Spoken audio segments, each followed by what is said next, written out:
Welcome back to another episode of A Filmmaker's Brain. Thank I can't have that voice. I can't even. Hi, welcome back. Today we're talking about The Square from 2017. By Ruben Östlund. Yeah, I was like, what was his I last was name? actually surprised when you put this movie out, because I was like, we're not doing Swedish movies? What is this shit? We're not? Well, I don't see... do you see it as a Swedish movie? Very It much, is. yes. It is. But it's still... It feels really international Yeah. in a way. Nah. You don't? No, okay. But okay.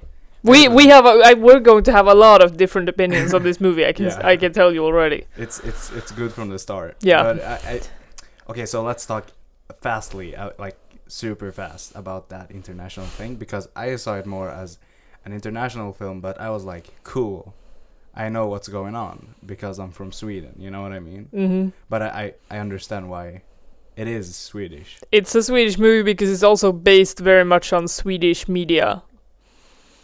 Swedish media, Swedish like cultural things, a lot about how Swedish people act towards each other. Then we have a lot of Danish influences, but it's still very Swedish, in my opinion. But I found it like super interesting that they brought up, the begging problem, the also invandrar, like immigration problem as well. And I was like, okay, this is cool because I have strong opinions about these things. Yeah. And they talking about it was pretty cool.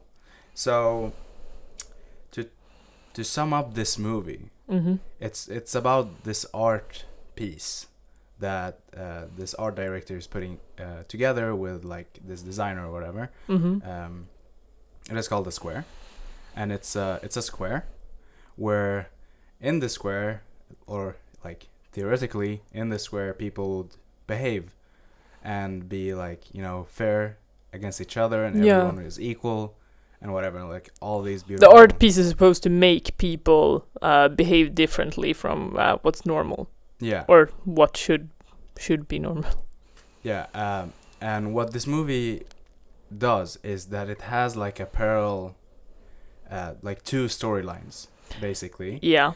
One is where the PR people tell this art director that, well, this art piece cannot be monetized because like you don't have it's not gonna bring in news, Yeah. The media wouldn't pick it up. Yeah. So they go off and like you have this. They build an entire PR campaign that is supposed to supposed to start a debate, but at the same time the manager for the museum, who is supposed to be a part of making the PR campaign, his life is falling apart in many different directions, so he's not really into what the PR consultants are doing. So he says, yeah, go ahead, sure, yeah, that should work. And they start doing this entire campaign that will mess everything up instead. Yes, and so the second thread is that this art director is going off and is getting like super into where his phone and where his wallet is. Because he was robbed in the beginning of the movie. Yeah, and it's the actual like first picture or like first scene you see. Yes. Is him getting robbed, and you like, I don't know if you're almost like getting up to it, because I had a feeling before it happened. Yeah. Or before we got to know what the fuck happened, Yeah. I got the feeling like he's gonna get robbed, or mm-hmm. he got robbed, and then but it's representing that. It's representing also the thing about helping, like people calling for help and no one want to like step forward, and so it's a pretty good first scene because it's very it's establishing. Yeah, it's very establishing. It's mysterious, but it's also like putting forward two of the the most important subjects of this movie. So, for the love of God, what didn't you like about it? let's now start you're just there. spoiling it. Yeah. But yeah, We had a so head start before the show. we had a head start. We started talking about this before, and I said I wasn't a huge fan.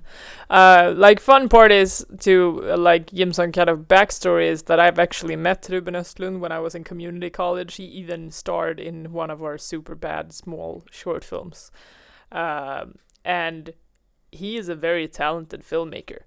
I can see that from both a theoretical perspective and as a film student, but I'm not a super big fan of his work, or rather of his style. So when you said we're going to watch The Square, and I saw it was 2 hours and 24 minutes, I was like, man, I'm in for a treat. But sure, okay, fine. Well, you say that to me every time you recommend a movie. What? You're like, you're in for a treat. So, Yeah, well. Well, you were in. Yeah, this You was a are in. licorice treat, which I hate.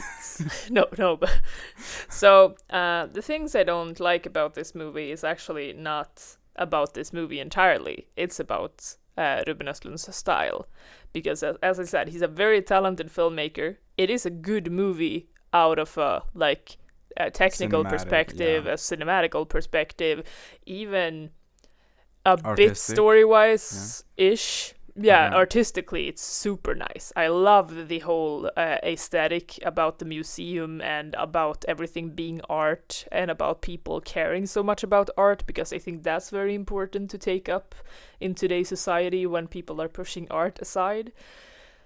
But first of all, this movie should not have been 2 hours and 24 minutes. All That's right. insane.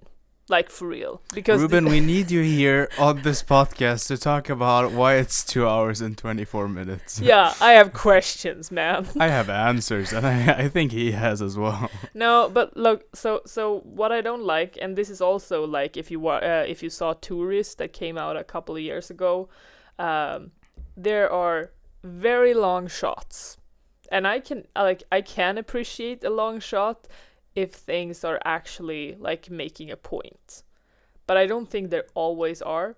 And also, one thing I realized today when I watched it is that they are trying so hard to push in a lot of different things happening. Not only, like you said, begging and the art discussion and like how people act when things are in a crisis or whatever. They're also like trying to push in so many things that after a while you're like, but hey, this is like, I'm not getting a payoff here. Why is this happening?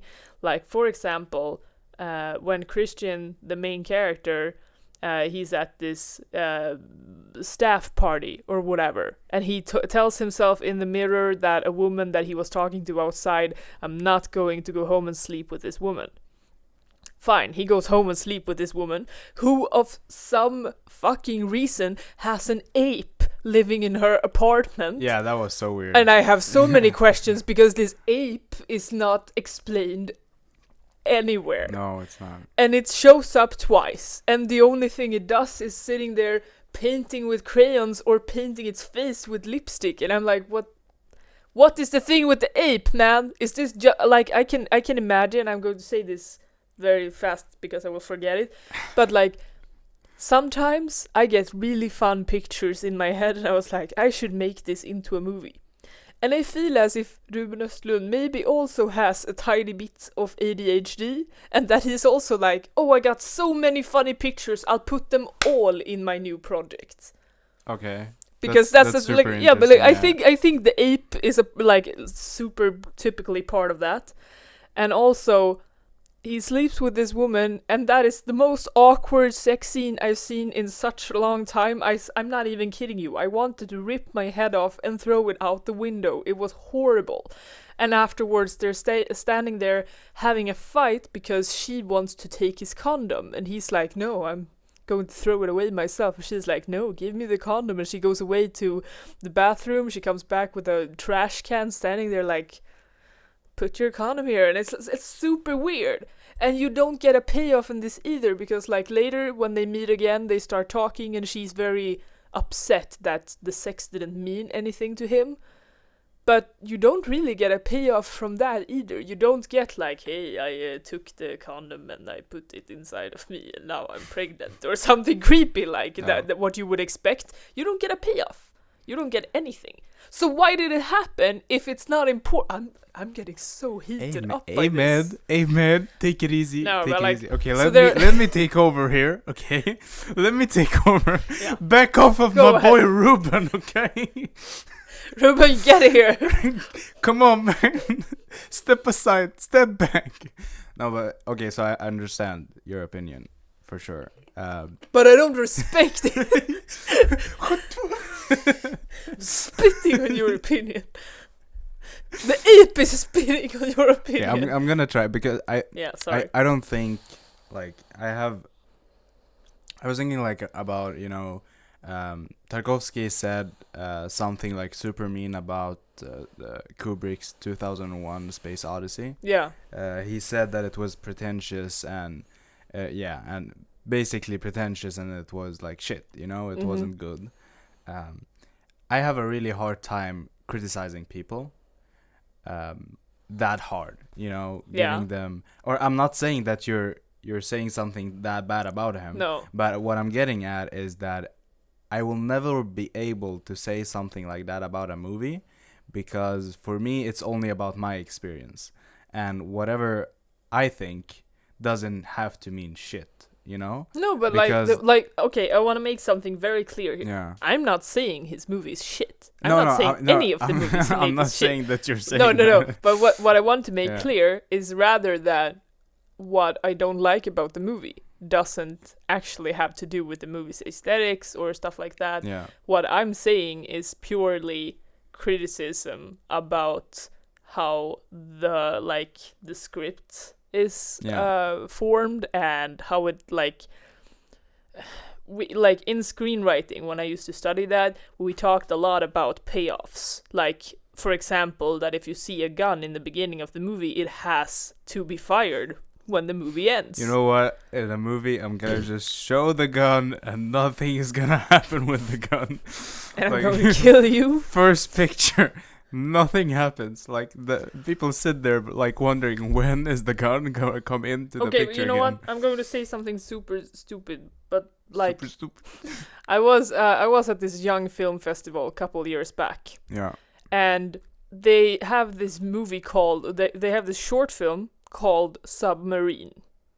I have never ever been so angry by a short film in my entire life. I just heard your voice, like, and I'm I saw it as well. here. Yeah, it's don't make me remember that shit. So this short film, in very short, because that's all I got before I'm exploding. It's basically someone who took a camera, pushed it underwater so you get a blurry greenish picture, and then you have a timer in the corner counting down from 15 minutes. Please For don't 15 say that's it. minutes. Is that it? You're just watching something blurry, green and blue, and watching time of your life slip away in front of your eyes. That's it? Yes! And I was so angry. Like, I wanted to raise up, but at the same time I was like, if they're showing something else, I need to see that. Or can something explode at the end? Can there be something? What happened at the end? Nothing. It just said Timer goes off. And that's it? Credits rolling. There are credits? No.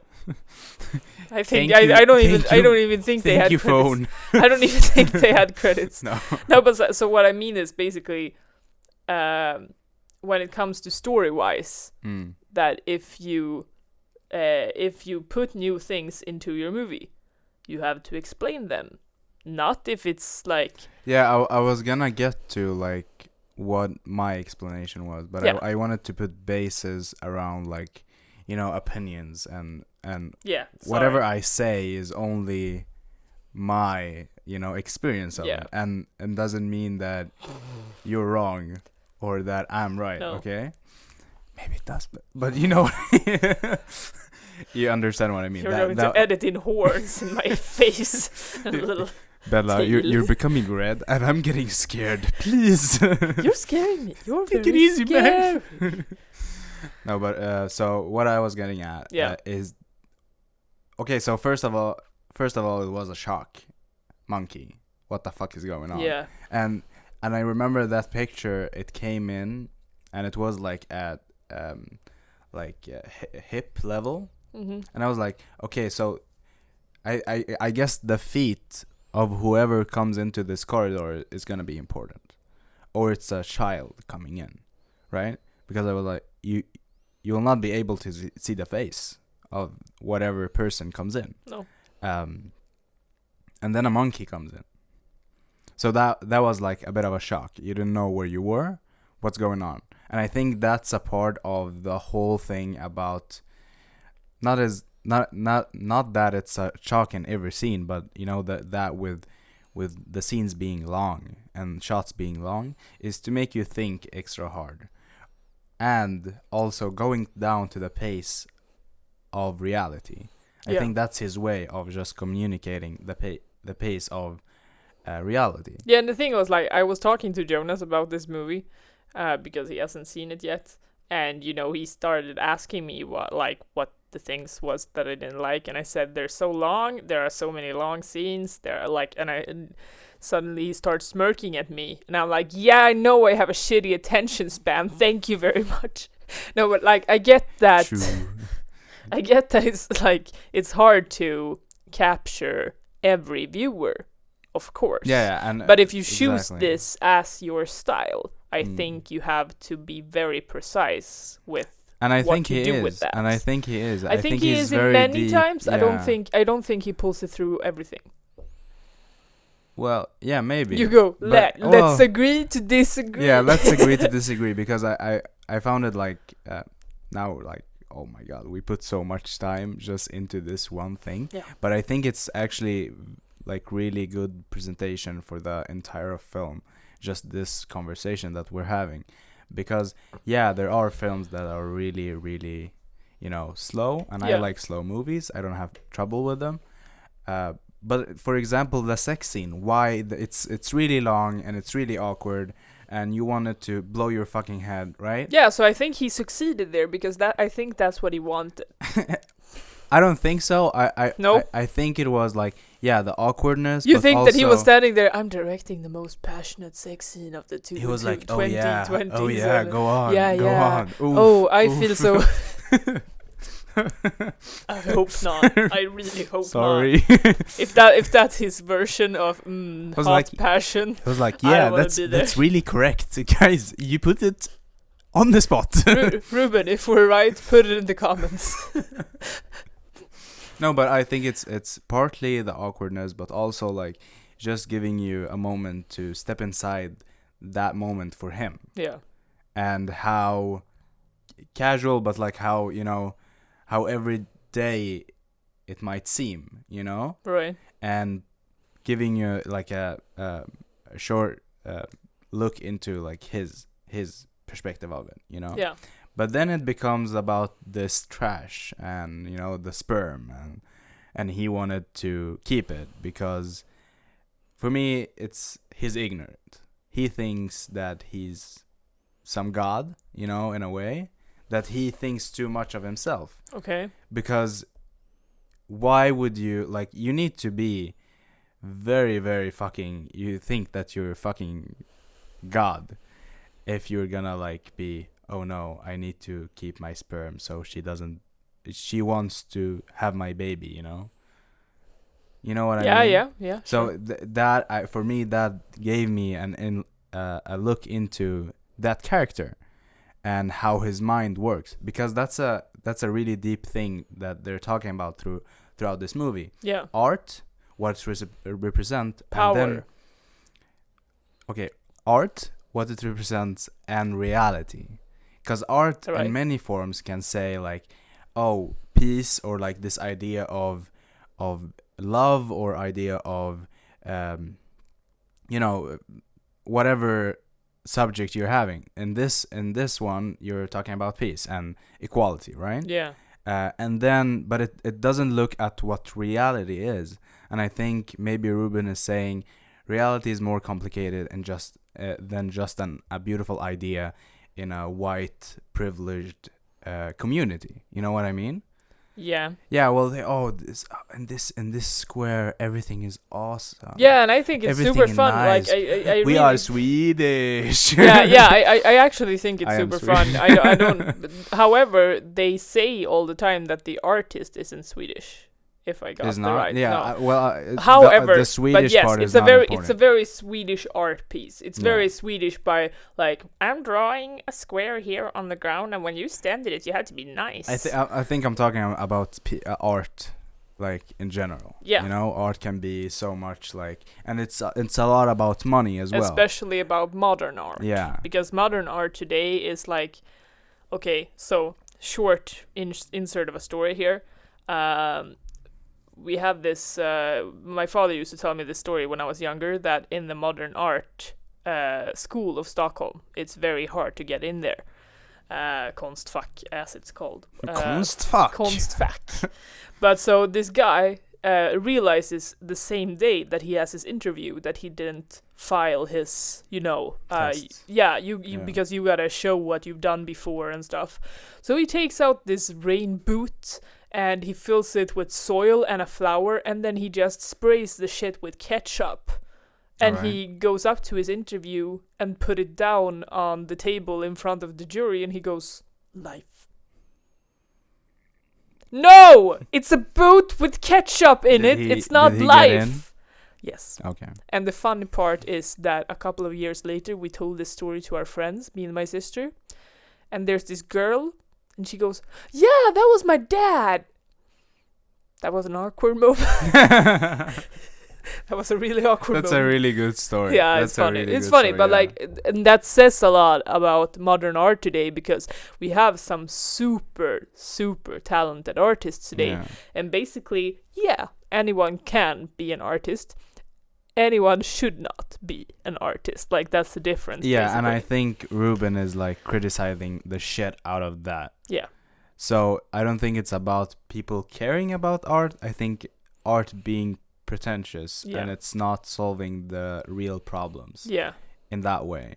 And I think that the whole like idea of the movie sums up to, if you ask anybody, if you ask 10 people, right? Yeah. If someone was calling for help, would you help them? Yeah. They would say Anyone would say yes. exactly. But if you would see it, no. That's it. And I've actually that's been the in that whole situation. idea of the movie. Yeah, but I actually, like, I was in Gothenburg a couple of years back with my sister, and this guy in an electric wheelchair is driving on the train station, or the tram station, and he accidentally drives over the Kant. The cunt? No, not the cunt. The cunt with a C-U-N-T? No, that's not. Yeah, no, he's driving over the The sidewalk Yeah. sidewalk. thingy, Just say whatever. so. So he goes down on the tracks, falls down on the tracks Okay. with his entire electric wheelchair, Mm. and suddenly there's a tram coming down the road. Mm. And you then know- you have a lever in front of you, and you have the choice to kill There's either this- two people. And there's this ape showing up and doing his lipstick. No, but I was like, so and what you're saying is actually what happens, because you have 30 people standing on the station, and it's me, my sister, and this one other guy that goes down on the tracks and try to help him get up. And he's like, I'm very wounded. You have to lift me in a certain way, or you will hurt me more, and stuff like that. And people Oh. are just standing there watching, like this, and you. Yeah.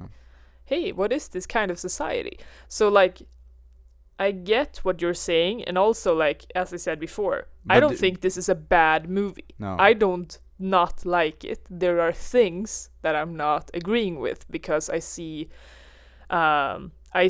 cracks in the storyline, and that's just with the thing that trying to push many more things into something than you actually like paying off. Yeah. Uh, I think Yeah. this is my opinion. As a big, powerful male, You have an opinion saying You that. are more powerful and stronger than me, okay? We're not gonna say anything about that. I'm also older. I'm also richer. You could take me on the ground like this. Probably. I I'm don't your know. white privilege here. Is that what you're trying to Yeah, say? I'm from Africa. I'm just thinking about Mean Girls when they're like, she's from Africa. If you're from Africa, why are you white? This took a weird turn. Oh, nice. What were we talking? Yeah. Okay, so what I was getting at. Yeah. What I was getting at. Yeah. I wanted to say some stuff and I was like, no, that's inappropriate. Say it. Say it. No. Make it inappropriate. We're very off the...